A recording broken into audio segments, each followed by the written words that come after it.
नमस्कार दोस्तों, कैसे हैं आप सभी का स्वागत है आपके अपने चैनल राजीव कॉम्पिटिटिव क्लासेस में। दोस्तों, आज का वीडियो आप लोगों के लिए काफ़ी ज़्यादा इंपॉर्टेंट होने वाला है सभी 6 लाख शिक्षकों को लेकर। अब सबसे पहले देखिए, बिहार में कब लागू होगा 8वां वेतन आयोग का लाभ। अब 8वां वेतन आयोग लाभ जो है वो आप लोगों का 1 जनवरी को लागू कर दिया। उसके बाद फिर पहला राज्य जो है वो आसाम बन गया है, सबसे पहला राज्य देने वाला अपने राज्य में 8वां वेतन आयोग। अब सबसे पहले बात निकल के आती है कि वहाँ के गवर्नमेंट के तहत सबसे पहले जो वहाँ के राज्य कर्मचारी हैं उनको भी पे कमीशन का लाभ दिया गया है, यानी 8वां वेतन आयोग का लाभ दिया गया है। और उसके साथ जो यूनियन लेवल पे हैं उनको भी मिला है। तो अब बात निकल के आती है ऐसे में कि बिहार में जो स्पेशली शिक्षक हैं 6 लाख शिक्षक, उनको कब तक मिलेगा 7th पे या 8th पे कमीशन का लाभ। अभी तक तो 7th पे कमीशन का लाभ ही नहीं दिया गया है। 8वां वेतन आयोग पर सरकार का बड़ा फैसला आया है। 6 लाख शिक्षकों को लाभ मिलेगा या नहीं मिलेगा। 5 फिटमेंट फैक्टर को मंजूरी मिला है। अब 5 के स्तर पे आपको फिटमेंट फैक्टर मिलेगा। पेंशन और सैलरी में बड़ा बदलाव होगा। पेंशन भी आप लोगों को मिलेगा और सैलरी में बड़ा बदलाव होगा। 8वां वेतन आयोग जो है वो लागू होने वाला है। अब इसको लेकर क्या तमाम खबरें हैं इसके बारे में बात करेंगे। उससे पहले आप लोग नए हैं चैनल पे सब्सक्राइब कीजिएगा, बेल आइकन को प्रेस कीजिएगा और इस वीडियो को तमाम ग्रुप में शेयर कीजिएगा। वीडियो को हम लोग शुरू करते हैं। अब सबसे पहले ये मैं आप लोगों को बता देना चाहता हूँ कि 8वां वेतन आयोग को लेकर क्या उम्मीद अभी लगाई जा रही है बिहार में।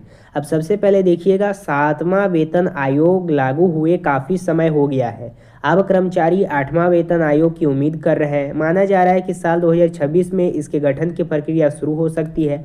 अगर ऐसा है तो वेतन की पूरी व्यवस्था में बदलाव देखने को मिल सकता है। इसमें बेसिक सैलरी और दूसरे भत्ते में सुधार किया जा सकता है। अब आशा यहाँ पे ये नहीं है, क्योंकि 26 में 1 जनवरी को भारत सरकार के तहत लागू कर दिया गया है 8 पे कमीशन। वो बात अलग है कि 6 मंथ आप लोगों का लगता है रिपोर्ट पेश करने में कैबिनेट में, लेकिन उससे पहले आसाम राज्य जो है वो पहला ऐसा राज्य बन गया है इंडिया में जो कि सबसे पहले 8 पे कमीशन सभी लोगों को दे दिया है। अगर वहाँ का जो गवर्नमेंट एम्प्लॉयज़ है, यानी कि जो राज्य लेवल पे भी है, उनको भी 8 पे कमीशन का लाभ दे दिया है। अब यहाँ पे सबसे पहले देखिएगा, 8वां वेतन आयोग की अनुशंसाएं प्रभावी होगी अगले चुनाव से। खजाने पर पड़ा था तगड़ा बोझ। अब यहाँ पे सबसे पहले फिटमेंट फैक्टर और गुना गणित के बारे में कुछ जानकारी दी गई है, इसको आप लोग पढ़ लीजिएगा। 8,000 करोड़ रुपए प्रतिवर्ष खजाने पर बढ़ा या बोझ 7वां वेतन आयोग के कारण हुआ है। ये बिहार के बारे में कहा गया है पटना से। तो यहाँ पे 8 पे कमीशन को लेकर कई सारे ऐसे कर्मचारी हैं जो यहाँ पे सोच रहे हैं कि अगर हम बने रहेंगे तो 8 पे कमीशन हमें भविष्य में दिया जाएगा और हमारा सैलरी अच्छा होगा। स्पेशली शिक्षा की बात करें तो अभी तक आपको 7 पे कमीशन का लाभ नहीं दिया गया है या 8 पे कमीशन का लाभ नहीं दिया गया है। तो कब तक आखिर दिया जाएगा, ये सबसे बड़ा प्रश्न है। और वहाँ से डाटा आया है कि खजाना पर इसका काफ़ी ज़्यादा प्रभाव पड़ा है बिहार का। 8वां वेतन आयोग कितनी सैलरी बढ़ेगी इसके बारे में कुछ जानकारी दी गई है, इसको आप लोग देख लीजिएगा। अगर लेवल 1 के आधार पे 18,000 है, लेवल 2 के आधार पे है, 3 के आधार पे है। आपको पता होना चाहिए आपका सैलरी लेवल 4 से स्टार्ट होता है। लेवल 4 पे 1 to 5 वालों को मिलता है। तो अगर अभी आपको 25,000 रुपया बेसिक पे दिया जाता है तो 7 पे कमीशन लागू होने के बाद 25,500 हो जाएगा। और जब 8 पे कमीशन लागू किया जाएगा तो डायरेक्ट 62,850 रुपये मिलने लगेगा। इसीलिए ये कहा जा रहा है कि दबाव काफ़ी ज़्यादा है खजाना पे।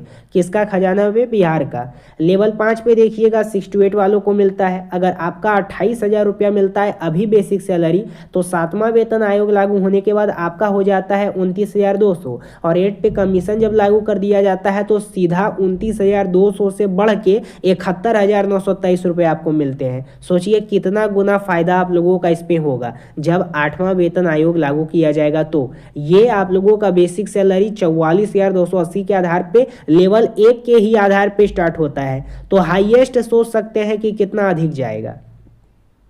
लेवल 6 के आधार पे देखिएगा तो 7वां वेतन आयोग लागू होने के बाद 35,400 मिलेगा लेवल 6 के आधार पे 9-10 वालों को। 9-10 वालों को अगर अभी 31,000 रुपये मिलता है तो 7वां वेतन आयोग लागू होने के बाद 35,400 मिलने लगेगा। और जब 8 पे कमीशन लागू किया जाएगा तब आपको मिलेगा 87,084। लेवल 7 के आधार पे मिलेगा 11-12 वालों को। 11-12 वालों को अगर अभी 32,000 मूल वेतन मिलता है तो 7वां वेतन आयोग लागू होने के बाद आपको मिलने लगेगा 44,900। और जब 8 पे कमीशन लागू किया जाएगा तो सीधा आपका हो जाएगा जाएगा 1,10,554 8वां में। और लेवल 8 के आधार पे उनको मिलता है जो यहाँ पे प्रधान शिक्षक हैं। प्रधान शिक्षक को अगर अभी 30,500 बेसिक पे मिलता है तो आपका 7वां वेतन आयोग लागू होने के बाद हो जाएगा 47,600 और 8 पे कमीशन जब लागू किया जाएगा तब आपका हो जाएगा 1,17,177। और लेवल 9 के आधार पे मिलेगा प्रधानाध्यापक को। प्रधानाध्यापक का सैलरी अगर अभी 35,000 है तो 7वां वेतन आयोग लागू होने के बाद 7 पे कमीशन के आधार पे आपको मिलेगा 53,100 और 8वां वेतन आयोग लागू होने के बाद आपका हो जाएगा 1,30,386। तो इस प्रकार से काफ़ी ज़्यादा हाईएस्ट आप लोगों का सैलरी जो है वो बढ़ेगा। इसीलिए यहाँ पे कुछ समय पहले जब बिहार सरकार से पूछा गया कि आपका पहले दावा था कि केंद्र सरकार के तहत 8 पे कमीशन जब लागू किया जाएगा तब बिहार सरकार के तहत 7 पे कमीशन लागू किया जाएगा स्पेशली शिक्षा के लिए, तो उनका भी ऐसा आश्वासन आया है कि अभी जो क्राइटेरिया होता है वो हम फुलफिल करना चाहते हैं, लेकिन अभी जो हमारा खजाना है बिहार का उस पर दबाव पड़ रहा है जिसके कारण से हम पे कमीशन का लाभ नहीं दे रहे हैं। लेकिन दबाव किस पे पड़ता है? हमेशा शिक्षकों पे ही पड़ता है, क्योंकि शिक्षक को ना 7 पे कमीशन दिया गया, 8 पे कमीशन तो काफ़ी ज़्यादा दूर की बात है। अगर आप नए हैं चैनल पे सब्सक्राइब कीजिएगा, बेल आइकन को प्रेस कीजिएगा, जो भी इससे रिलेटेड अपडेट होगा इस चैनल पे आपको मिलेगा। धन्यवाद।